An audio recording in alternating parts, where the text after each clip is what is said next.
সালা India quarter final থেকে সেমিফাইনালে পৌঁছে গেল, সেমিফাইনাল থেকে ফাইনালে পৌঁছে গেল, কিন্তু আমি এদিকে এক অভাগা ভিডিও ক্রিয়েটার যে সালা ভিডিওই বানানোর মৌকা পাইনি।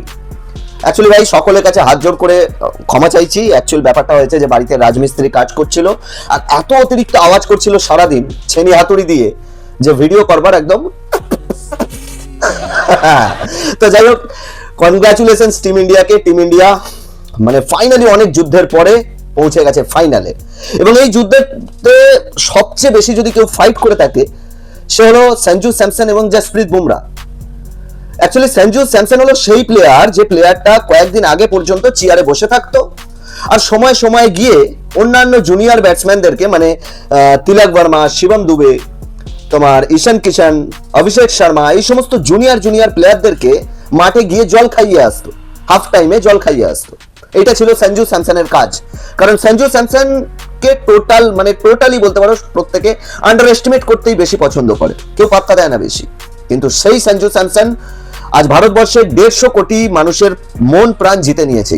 সিরিয়াসলি, যে সঞ্জু স্যামসনকে কাল পর্যন্ত চেয়ারে বসে থাকার জন্য এবং জল খাওয়ার জন্য বিসিসিআই রেখে দিয়েছিল, আজ সেই সঞ্জু স্যামসন প্রত্যেকটা ক্রিকেট ফ্যানের মন জিতে নিয়েছে।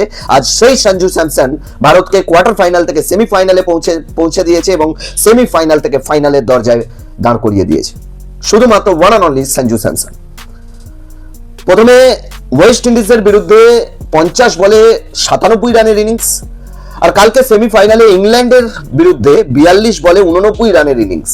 এই ইনিংসটা, এই দুটো ইনিংস আমি মনে করি যে সঞ্জু স্যামসনের লাইফের সবচেয়ে সেরা ইনিংস।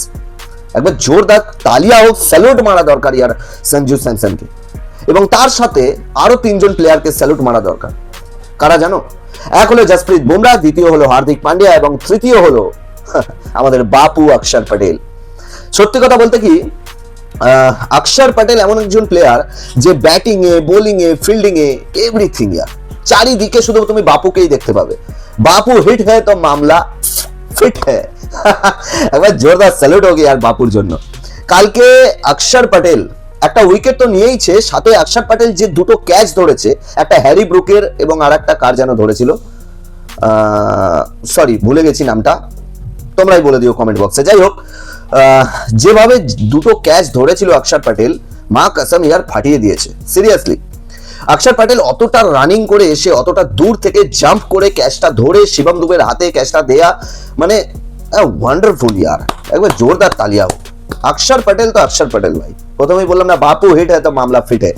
তবে যাই হোক, জসপ্রীত বুমরাকে দুনিয়ার 1 নম্বর বোলার এমনি বলা হয় না, তার পেছনে অনেক লজিক আছে, আর সেই লজিকটাই কালকে জসপ্রীত বুমরা তুলে ধরেছে। যেখানে প্রতিটা বোলার যেখানে প্রতিটা বোলার 14-15 রানের নিচে দিচ্ছেই না, পারছেই না এর কমে দিতে, বহু চেষ্টা করেও, বিশেষ করে বরুণ চক্রবর্তী, শিবম দুবে, তোমার অর্শদীপ সিং, এরা দানাদান মার খাচ্ছে। আর সেই পিচে গিয়ে জসপ্রীত বুমরা 18 নম্বর ওভারটা, অত একটা ইম্পর্টেন্ট ওভার যেখানে এত চাপ আছে, যেখানে সামনে সেট ব্যাটসম্যান দাঁড়িয়ে আছে, সেই জায়গায় জসপ্রীত বুমরা গিয়ে রান দিচ্ছে 6 বলে 6 রান। এটা জসপ্রীত বুমরা ছাড়া অন্য কারোর পক্ষে সম্ভবই নয় ভাই, সম্ভবই নয়। 6 বলে 6 রান, এত একটা ইম্পর্টেন্ট ওভার যেখানে এত চাপ। এই জন্যই হয়তো জসপ্রীত বুমরাকে দুনিয়ার নাম্বার 1 বোলার বলে।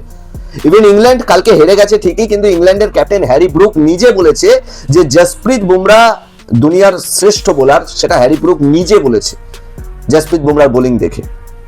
আর হ্যাঁ, হার্দিক পান্ডিয়ার কথাও বলতে হয়, কারণ হার্দিক পান্ডিয়াও কালকে ওরকম একটা ডিফিকাল্ট পিচে, যেখানে মানে বোলারেরা দানাদান মার খাচ্ছে, সেই জায়গায় হার্দিক পান্ডিয়া 4 ওভারে 38 রান দেয় এবং সাথে 2খানা উইকেটও নেয়।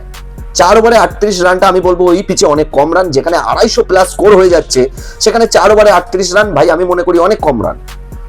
তো Hardik Pandya, the hard hitting Pandya, Hardik जैसा कोई नहीं है भाई। তবে যাই হোক, কালকে ইন্ডিয়া ওভারঅল যে পারফর্ম করেছে সত্যি মা কসম ইয়ার ফাটিয়ে দিয়েছে, প্রত্যেকে জান প্রাণ লড়িয়ে দিয়েছে।